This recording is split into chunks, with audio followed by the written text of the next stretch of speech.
Mbote na baba Cook nyonso, mbote na bandeko nyonso mokili mobimba, mbote na président Yoshua ye moko président Yoshua, mbote na maman Katikanika, mbote na maman Zozo na Inde, mbote na maman Alice Landu, mbote na maman Gisèle Lembe, ya mami Longo, pourquoi pas ngolo ya bouillon toujours na pointe, et Fazi na pesio mbote sika pi uzali Marc Bikindu, chacha la mama Y Abakouk. Bao yanga ya mikolo nyonso pe ya tango nyonso Enoche de moi-même, je te salue là où tu es. Na pesi bino nyonso mbote na bao na bosani na kosala sko nini. Awa de moi na pesi pe mbote sika pi ozali.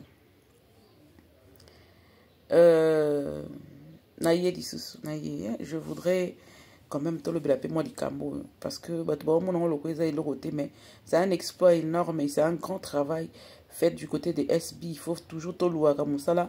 Il y a un abisso. Dans mon avis, ça rabino que même ça rendre copo de plus en plus difficile. Bat bandi manga pena mingité. Bakantana na lo bango par slogan, par sentiment. Donc ce sont des vraies histoires, des histoires que je suis en train d'observer que certaines personnes voient minimes, mais ce sont des histoires très importantes. Oyo. Et il y a qu'à changer même cours, il y a maison de production, et il y a qu'à changer même cotation, il y a maison de production, et il y a qu'à baki ça standard international, na kati ya maison de production.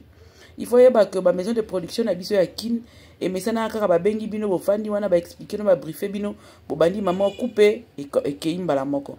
Ba norme nyonso zaye ko senga maison de production ya solo ezala nango ezala kinangote. Jusqu'à ce que avant on a jusqu'à ce que je vais d'abord dire que depuis ma maison de production et banda il y a ma cinéma théâtre na biso bazala ba kipaka na bango ba standard international te basala kana bango kaka basali na bango pour juste chercher l'argent, pas autre chose, pour na koluka ko marquer ou bien que se frayer chemin ou encore se trouver une place, se créer une place sur le plan international te. Allez-y vérifier, je mets ma main à couper. Kobanati tengensana kino lelo, muto azo revolté pas azo changer histoire ya maison de production d'un film Eza Mams. Et je suis très contente que ça soit elle. Pourquoi? Parce que c'est l'une des actrices qui a pu faire plusieurs décennies, plus de 2 décennies, Nakatia, théâtre congolais. Et elle a vécu le faille, le mauvais côté du théâtre et le bon côté du théâtre. Et c'est encore une digne fils du théâtre qui se lève, ou fille du théâtre qui se lève pour bouger les choses et changer les choses. Croyez-moi, ce que je suis en train de vous dire, Nazo Lobango avec tout mon cœur et en regardant sérieusement de près l'évolution de SB, en regardant de près ce que SB est en train de faire, ça me pousse à venir vous dire, Bobeta Tolo pona SB. Acclamez là où vous êtes. Oh, ouh. Je comprends que Mams est entouré pas seulement d'une équipe, mais d'une vraie équipe. Je comprends que Mams est entouré maintenant, actuellement, d'une équipe qui lui permet de ressortir ce qu'elle a au fond d'elle. Omoni, 2 fois tu t'accompagnes de gens qui ne veulent rien entendre de toi.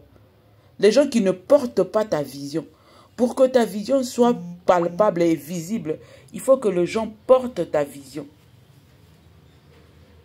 Il faut que les gens avec qui tu es puissent porter ta vision, puissent accepter de porter et de ressortir ta vision. Tu sais, il y a certaines personnes qui vont réfléchir. J'aime parler quand je réfléchis. Et ceux qui nous ont entouré, la même personne peut prendre ton idée et aller faire de ça ce qu'il veut et s'en approprier. Mais quand tu es entouré de bonnes personnes qui veulent te voir avancer, qui savent que ton élévation leur permet aussi de monter. Parce que ceux qui m'ont dit mati, surtout quand tu observes sa vision, quand tu t'aimes, tu acceptes sa grâce, sa vision. Et que ça là que au pambo mais ce que je jalousie de au placer. Na isika o moni que moninga pambo mingi. Oko risque zanga makamo mususu.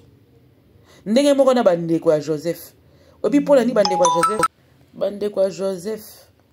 Je disais, ceux qui bandima qui déjà l'ipamboli à Joseph depuis le début. Tant que Joseph a comme qui mou kondi na mboka mupaya. Balinga qui bango ba bénéficier déjà au début. Et puis à flot banki va bénéficier na. Mais tellement bazo qui keto bacha ki liboso bandeko ba bolingo. Ndo moni bandeko a Joseph. Ba yeko zali pamboli sima ndeko otala bango. Nde ba o souffrir, ba kei bazongi. C'est seulement parce que c'était ses frères propres. Yango no moni azongi saki mutema sima. Soki ozana muninga azana ba faveur na ba grâce koyoka zuwa te. Nzamba tie pene na yo pono pambwa mape. Pono bénéficier pe na moto na ye, oyetola na moto na ye pe. Okomona que soki motema no eza polele. Même tes dons vont s'ouvrir na heure na yango. Okomona pe que biloko ebele ya ye eko affecté yo po oyeba ko tombwama, oyeba ko zo esengo, oyeba ko kende liboso. Dieu met toujours une personne à côté de nous, pas en vain, comme je le disais hier. Ezalaka toujours na tina. Yango foye baka, tant on a posé mutu pene na yo, c'est pour quel intérêt, c'est pour quel but, c'est pour t'emmener où. Mais tellement que tu as aveuglé na jalousie, na keto, yango to bénéficiera te. Yango le kabisoka énergie le kabisoka abou. Nazo tanga na no communiquer oyo sepeli singa et puis na ko pesa explication sima. Na tangi communiquer na tcheli bino extrait et puis na ko pesa communication avis na ngali susu pour la nini na lobby. Makambo na lobby na introduction na ngali. Je veux lire. Conformément à la loi organique numéro 003/22 du 3 mai 2022 portant protection et promotion de personnes vivant avec handicap en RDC, laquelle s'appuie sur la Convention internationale relative aux droits de personnes handicapées et repose sur 3 principes fondamentaux. Sur 3 principes fondamentaux. Les principes de participation. Attendez, hein. Nache nini oyo, nache comment on appelle ça, nache logo. Ils ont empêché parce qu'on na tanga bien fona longo la logo oyo, na déplaçant. Ok, le 3 principes fondamentaux. Le principe de non-discrimination, le principe de participation et d'intégration pleine et effective à la société, le principe d'accessibilité. Le 3 principes, je viendrai expliquer les 3 principes après Nassisana Otanga. Il était de notre devoir chez SB Productions de proposer une version signée du film Yann, c'est-à-dire une traduction en langue de signes. Cette démarche ne vise pas à accorder un traitement de faveur à nos confrères sourds muets. Excusez-moi, pardon. Donc je disais, il était de notre devoir chez SB Productions de proposer une version signée du film Yann, c'est-à-dire une traduction et langue de signes. Cette démarche ne vise pas à accorder un traitement de faveur à nos confrères sourds-muets, mais bien à garantir le respect de leurs droits fondamentaux. Je crois que c'est total qui peut te comprendre. C'est tout SB.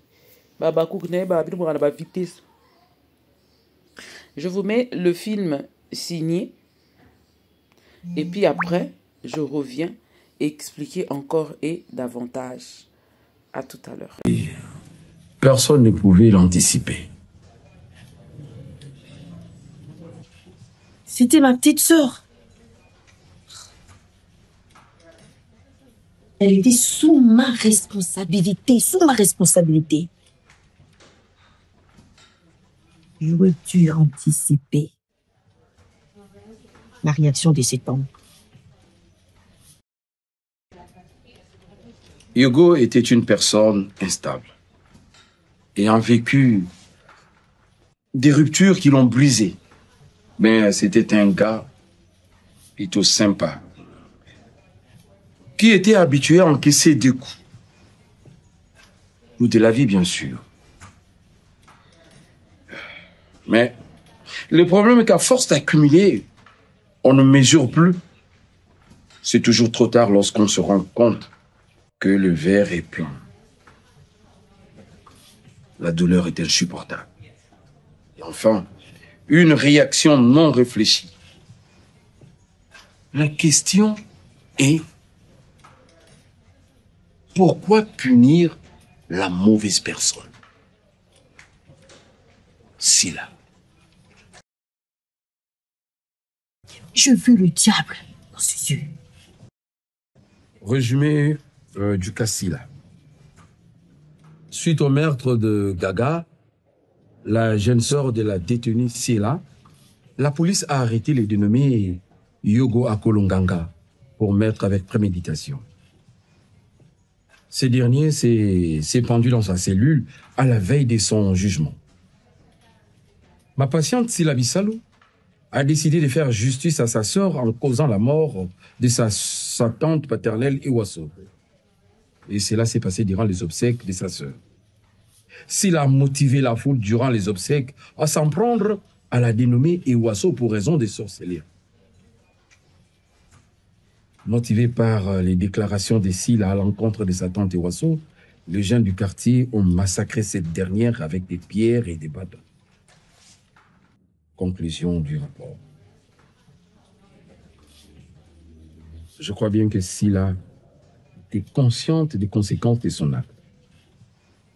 Cependant, je décèle en même temps une forme de schizophrénie chez elle et que sa tante était réellement le diable, ou bien elle est très douée pour convaincre les autres d'adopter le fond de sa pensée.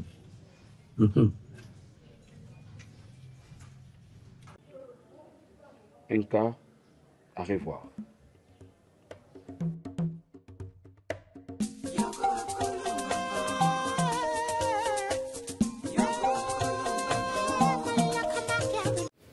Donc, depuis la nuit des temps, au biso, total arabe film, ainsi de suite, quelque part,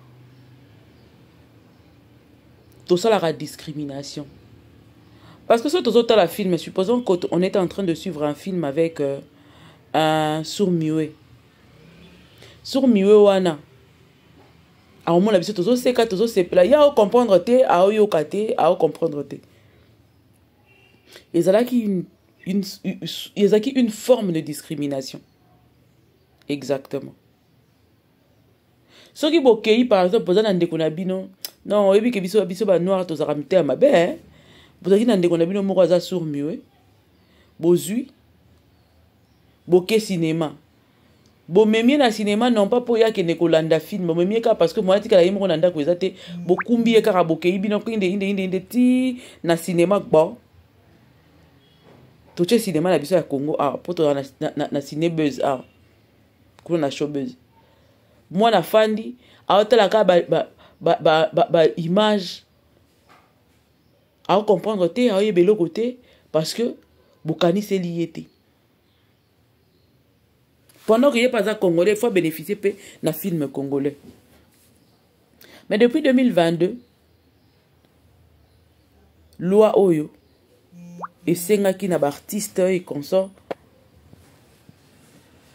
va faire entrer le langage de signes na ba film na bango et en visant les 3 principes fondamentaux au ezali il y a non discrimination on a outi koloba tout à l'heure mais bota la film moninga comprendre te awata la ka ba image à pamba et puis participation et l'intégration pleine et effective à la société. Et ça peut une manière, il y a quoi intégrer bango dans les épreuves, la mise à part, mise à côté. Souci na bango mutalinga koye bayangote. Il faut s'intégrer dans la société. Il faut bilo konyo so ba jouir ndenge moko na mutu azali entendant parlant. Il faut paix sur mieux azala bongo. Et ça handicap peut empêcher à s'intégrer effectivement dans la société. Et ça peut rejoindre à discriminer. Et puis en même temps, ils appellent manière moko ya ko sensibiliser ba o bazana nous distrait, ba yebi pe que batu oyo bazali na ba droit na bango, eza parmi ba droit na ye na minute oyo. Pour ceux qui déjà l'eau et payé place, bazali pe na droit ya ko réclamer, mais maman aussi là. Biso poni toko kota la yote to mona, toko kota ko yoka ko comprendre ba film na yote. Parce qu'ils font partie des humains, ils font partie de Congolais.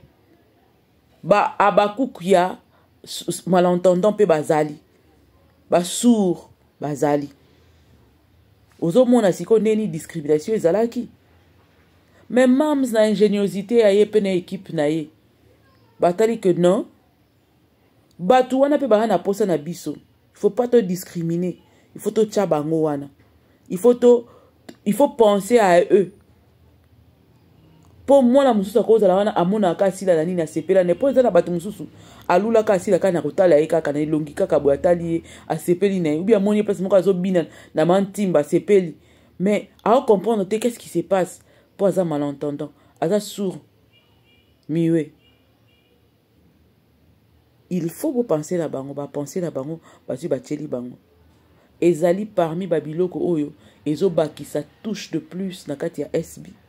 Ezali parmi babiloko oyo ezoya ko bakisa komatisa SB na ba cheki international na standard international ya maison de production pro. Chaque jour nazo féliciter SB pe équipe na ye na ba apport o bazali ko bakisa na ba touche d'apport to touche de plus o bazali ko bakisa tout le jour na kati ya SB officiel. Les abakouk de SBP na musala na bango nyonso. Mams, félicitations. Encore une fois, félicitations. Musala kitoko pe malamu. Non, bozali ko sala. Ba yesu sunasuka ko compléter que il était de leur devoir. Et ça devoir. Il faut jamais discriminer certaines personnes tant que ça ni nayo. Au bon sani que certaines personnes y andenge mo bazalaka pour nota la paix au tchabango au bazape ba humain bazana besoin ba yeba ko comprendre makamuni ni yo salaka.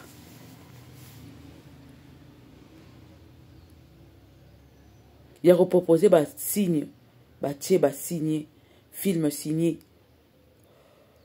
Et ça te pour bazo que la bango mawa non. Et ça parce que ça droit na bango les plus légitimes. Il y a participer à l'activité sur la carte de la société. Et puis, ils allaient respecter les lois fondamentales, les droits fondamentaux, les droits na bango. Et ça, droit na il faut y avoir ma TV, il faut y avoir un journal télévisé, un journal de signes. Pour bazali na ba droit na bango. Si vous pensez mutabo banga ete. Mutabo respecté te. Mutabo yo mutamukuse moko boyo banjo fi. Excusez-moi, bah appel et écoute ngaka na tongo na uti fungola connexion, désolé, vraiment désolé. Donc je disais na kanga connexion un peu na sala vidéo na calmement sans débat. Donc je disais les loyo SB ils ont respecté bah principes internationaux et ça permet à ce que Ate Kamali Soussou le plus loin possible à traverser les sous bas frontières ah bon mona yango mota natala ka batum sous bazo ya ko finga mams natala kana ka mawa pona yebi ke bana déficit ebele déficit bana degré ya musala na faut basala pa na bango tango bino bozo kumisa mutu moko bo Poutine de l'écriture bozo punte ça belanga ye yango mona congolais akufa na ghetto pour être tellement limité que yo mo tango talo yo kele na mawa ota sko mutazo finga yo zo sentir degré ya limitation zanango asali pe plusieurs années na même domaine wana mais yo yana touche de plus au bouger makambo ba comme au kalisale mususu kindi yo mona kete fe kola kaka pour mi tout na ndenge nini nga na vanda ki wana depuis kala nazo ba na comprendre makambo onyo sauté ba streamex na comprendre ngote ba langage de nini nazo mona yangote nazo comprendre te ko kene ko zo ba trophée nazo kokate parce que oza limité oza ghetto boza na kati ya carré moko boy bino na bino bo mikosa au royaume des aveugles le borgne sans roi ba te belé ba osala cinéma kaka pona nzala azoraka moyen de survivre, moyen de survie, point barre. Mais azozwango te le quoi métier à solo, o lobby eko memaye na bamboka musu po akende kokumisa que ngai na bouge ba ligne ya cinéma ya Congo. Banda papa ti tengensana na zolo bayango kino lelo. Mutaye ko bouger ba ligne ya kati ya cinéma ya Congo, mu nyambasi surtout eza mams. Pour ma kambazo sala isala mate. Total ba film et sala mate. Ata obenga papa. Sincèrement, que cela soit dit entre nous. Même papa est étonné de voir ce que sa fille est en train de faire. Même papa est étonné. Wana pena mutu soka lobi keza bongote à part sorcellerie na ebite soki feza la ni. Bota la pena na mwana mwasi makambazo sala. Tango yo moko pena vani na ndako zo tala, ozo lobaki makambo pena, est-ce que c'est petit? C'est petite chose ça là. Hein? On doit sentir chaque jour Moutazo s'améliorer. Azo Luka toujours à ça la plus, à se vendre davantage à l'extérieur et dans le chéquier international, à se vendre, à frayer chemin, à zo place, à fan la place wana. Mais Congolais tellement zaramuta keto. Congolais tellement zamuté momabe. Olé aïa aïe c'est ah, n'de comprenez ça la kitoko. Est-ce qu'on peut pas se mettre ensemble sans pour autant na zala jalbalobi hein? Apprenez. Mais ne soyez pas jaloux. N'enviez pas, mais apprenez des autres. N'enviez pas, mais apprenez des autres. Ne soyez pas jaloux. Parce que quand tu envies, tu commences à descendre des gens dans la jalousie. Mais apprends. Hôtel bien, ah oui. De quoi ça les lois qui toquent. Si la peine m'a ramassé ça là. N'a qu'elle n'est pas là pour s'en appeler peine tout ça la force. Ou bien n'a qu'elle n'est pas là. Tout ça la collaboration entre moi deux films. Et quand tu apprends un streamex et ça la biso bien. Papa pako ya ah moi nangai ba expose ça les olé que langai eh na koko ya pe na kona moi connaissance nanga na to se collaborer to kota moi film na streamex boy to tchango pe na standard international to tchango pe na ba norme na ba principe esengeli comme ça total qu'est-ce que ça peut donner quand to tie mayele mais tellement que vous enviez, tellement que vous ne voulez pas admettre le savoir de l'autre, les efforts de l'autre. Ba plus soazo ba ki c'est la bino na kati ya domaine na bino. Bozo ko kondima yango te. Tande bozanga lola. Nazo mela bino ka mikolo. Talanga lelo na komi kotelenga na libanda ya lola e. Ndenge nini obosa ninga ah. Ndenge nini obosa ninga ah. Yango na oyebisa bino. Je vous dis, batu ya cinéma, ceux qui bazaki maïle, bangi bazwa, batie maïle na bango, et pas si la bisalo, bazu, basimbi ye loboko, basimbani loboko ensemble, batie agidara bango. Mams, certes dans nos comités, mais au long na place moko musika, au salipe d'aba kilomètres et à solo, et merci pour ce que tu es en train de faire. Ozo révolutionner batu. Na c'est ça tout ça kata ba production ba film. Ba kata pour moi la place à bandela tena ngo hôtel la film né a filmer na 600D. Na ngo hôtel là. Pour film il faut eza na mafuta. Histoire ya bien, fond, forme, il faut eza là. Après si maintenant to bandi hôtel la siko ba principe ya cinéma, ce que zo respecter. Après to komi hôtel la ba détail mususu. Mais à première vue, il faut d'abord que ce fond-là et la forme soient respectés bien. Mais tu vas ça théâtre par sentiment. Tu vas comment il y a moi des caméras, na ça filme. Yo, film comme il compliqué na Congo, Nicolas SB.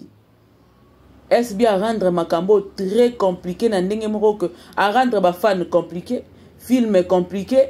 Fond compliqué, place à tournage compliqué, ba norme ya filmé, ils ont changé chaque jour. Alors là que ça biso évolution nae. Yango na yo le bisabino que seule la bénédiction de l'Éternel qui enrichit. Bande konanga landa bien. Seule la bénédiction de l'Éternel qui enrichit. Elle ne se fait suivre d'aucun chagrin. Ah, dites amen. Et ne se fait suivre d'aucun chagrin. Seule la bénédiction de l'Éternel. C'est la bénédiction de l'Éternel oh, qui enrichit. et ne se fait suivre d'aucun chagrin. Tina nini baninga pepo na nini ngai na kota bonganga. Manakanga mase na Yesu ende mopesi na nyonso. E mono lelo yo yo ya ye. Baluka bakisie lelo babela maboma o. Bakota bonganga basiketa mase na tikisasa. Bokanga mana Yesu yende mopesi na nyonso ya Philippe Lubasu yo yo yo yo. Nani ebi nzembo wana? Oyebi soki okangami na nzambe. Lipambo lenu eko umela. Tu peux longtemps, au Bible le peuple qui est resté longtemps dans le noir, voici ta lumière qui arrive. Au moni soko tikali, au kangami na nzambe, au zeli ya nzambe. Ça peut peut-être prendre du temps, mais mukolo nzamba ko kanisela yo. O robo sana kolelaka. La bénédiction de l'Éternel ne se fait suivre d'aucun chagrin. Oh là, la peine peut perdre le quoi. C'est comme la facilité. Tout vient de la facilité. Parce que, à force, on a luka, on a bandenge moko boete. A luka, on a ndenge ya bien. Na ndenge bon jambe. Vous se comprenez? Mais, ce qui, ozo kende ko luka na makasi. Et tindo sombara batu. Parce que Dieu ne va pas mettre sa main. Parce que quand Dieu met sa main sur quelque chose, Dieu dispose favorablement même tes ennemis. De ennemis, on quand ça salo mabe, ma salo bolam. Tant que mutumo déjà repoussé yo, akanti ka salo mabe. Or que na principe na histoire na yo nzambe ninga komela ki. Il faut bango ba sala bongo po salo bien. Il fallait you de cette ka Yesu po ça matane kulusu po biso to salo biko. Yango te. Ben oui die. Et bouboué. Il faut Yudas ateka Yesu pour bisoto zolobiko. Il a disposé favorablement même ses ennemis, même ses jaloux. Et à des goûts, ça faut comprendre ma camo. Faut le baramen, faut la goût. Oteninga moi amen moi suka ina kana suka. Mais ceux qui nzambazana yo a disposé favorablement même tes ennemis. Makamunyo so batu bazana difficulté kozongo na facilité. Aussi ba fan moko ya facilité, o ba na facilité ya ko pesa yo ba 150 000.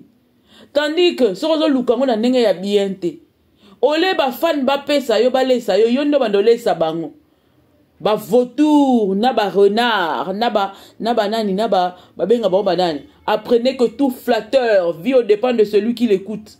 Ba flatteur ya miyibi ya ba lokuta.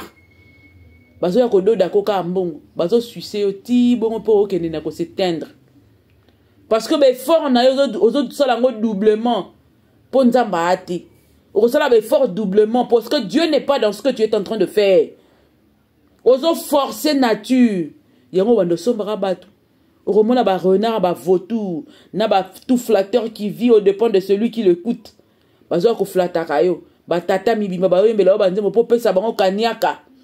Or que parce que déstabiliser yo. Pour ce qu'on a 100 000 personnes, il y a eu au rapi. Si on a 10 personnes, 20 personnes lobby. Bah on a pu baquer benga baninga na bango yaka koto soto ke to beti matolo togolia. Si on fingeli mutu kataka moi morceau tinda. Yo so kende ko pesa ko so kan so sala ozo tonga royaume. O kanisi ko sala empire na yo. Or qu'empire di mal et ou me la raté ça le quoi château de cartes. So ba tout tient au cas que pandani se koufi.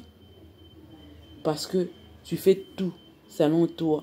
Tu veux prendre la place de Dieu. Tu veux qu'on te loue. Tu veux que tu sois ce qui n'est nini. Or que nzamba linga bongote. Akabola bo konjiboye na mutute. Tala lelo. Ndeko. C'est la bénédiction de l'Éternel qui enrichit. Et ne se fait suivre d'aucun chagrin. Yomoro tala penza bénédiction na de gras chagrin zanango. Yomoro koloba. Mais quand Dieu est dedans, quand il y a Dieu dedans, là, toi-même tu comprends la paix que Dieu te donne. Peu importe les secousses qui vont se faire, il y a le quoi, il y a une barque, il y a une barque, il y a une temporiser la tempête, il y a une calmer la situation. Bah départ et au salama, il y a sereine, rien ne bouge. Au piqué au piquiliki, rien ne te bouge. parce que nzambe moto azozwa soin ya reste mais soki ozoforce tokomona onkaka na bandenge makambo ekendeli biso moko tootala déclin na yo biso moko tootala ndenge okende na kokufa mais yo moko ocomprendre te omoni Saül ntango azokende kosila ando sosola te azotia kaka monoko azolanda kaka David bayebisi akozala kaka roi to boyi yende roi nzambe aponi siko nzambe aponi le choix de Dieu tu vas changer. Je suis le choix de Dieu, oh oui, je suis le choix de Dieu, oh. Je vis des jours heureux, ma vie est entre les mains du Dieu vivant, oh oui, je suis le choix de Dieu, oh oui, je suis le choix de Dieu. Vous comprenez? Quand tu es le choix de Dieu, tout se fait facilement. Lui-même prend soin de toi pour que tes pieds ne heurtent pas une pierre. Vous comprenez?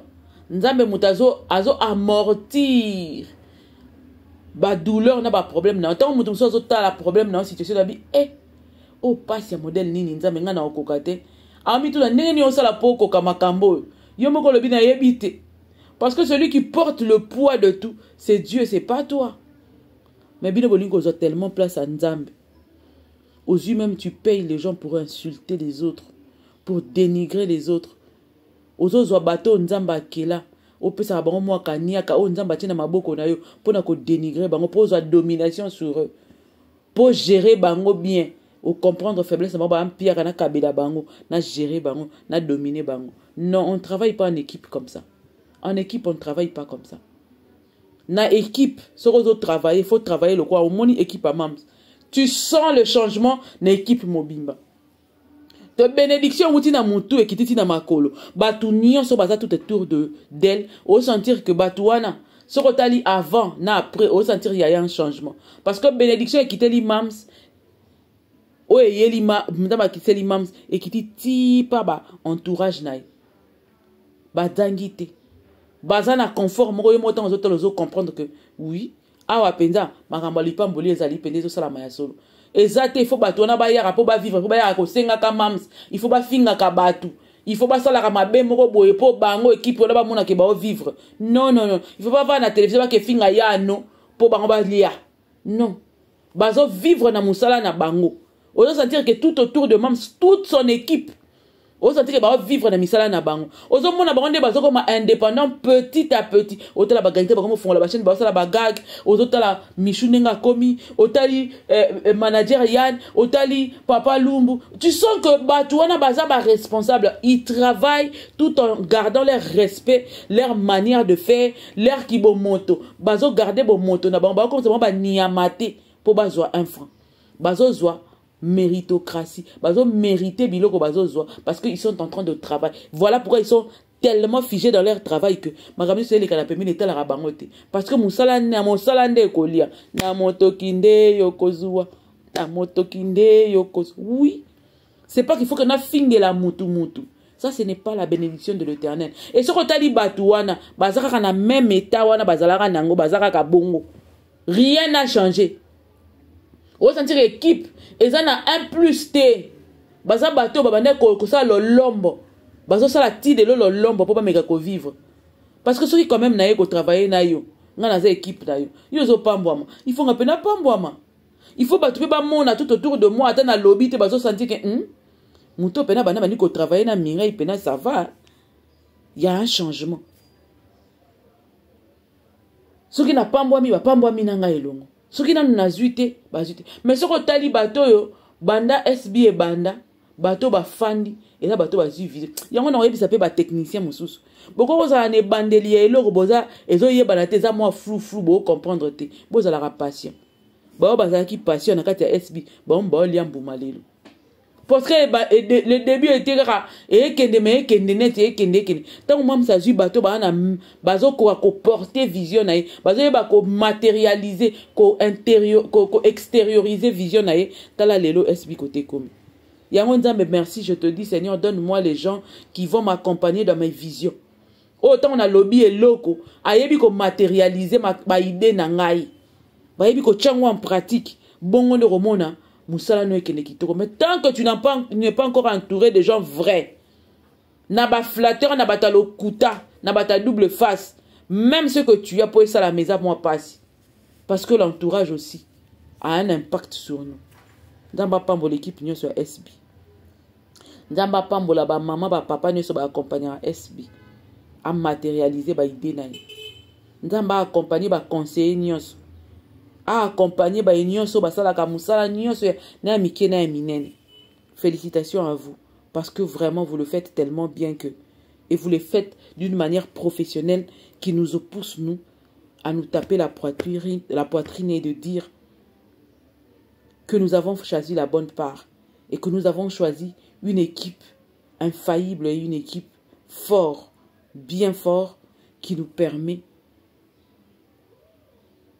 à se bomber la poitrine, qui nous permet de parler de vous partout là où nous sommes, qui nous permet aujourd'hui de dire que dans le chéquier international, vous faites votre entrée et avec force. Nzamba pambo la lisusu. Marambo bien yasu na SB. Boko ta lisusu naba festival. Boko ta lisusu naba bisika oyo. To pensera que théâtre congolais ko komate. Sika ba papa ba faillir. To pesi bino grâce à Rokota yango ya ko niata yango pe ya ko zonga na ba trophée ya ndenge na ndenge na ba esika ba papa ba kokate. Po ba papa ba sala ki théâtre kaka po ba longo na nzala. Mais bino bo sala ka théâtre pona nzala te bo sala théâtre par passion. Bo sala cinéma par passion, bo sala cinéma par dévouement, bo sala cinéma pour marquer aussi l'entrée de la RDC dans le monde du cinéma international. Petika et Lemboya Libela. Les sika bino bokotika. Abonnez-vous, partagez, commentez. Bisous. Bye.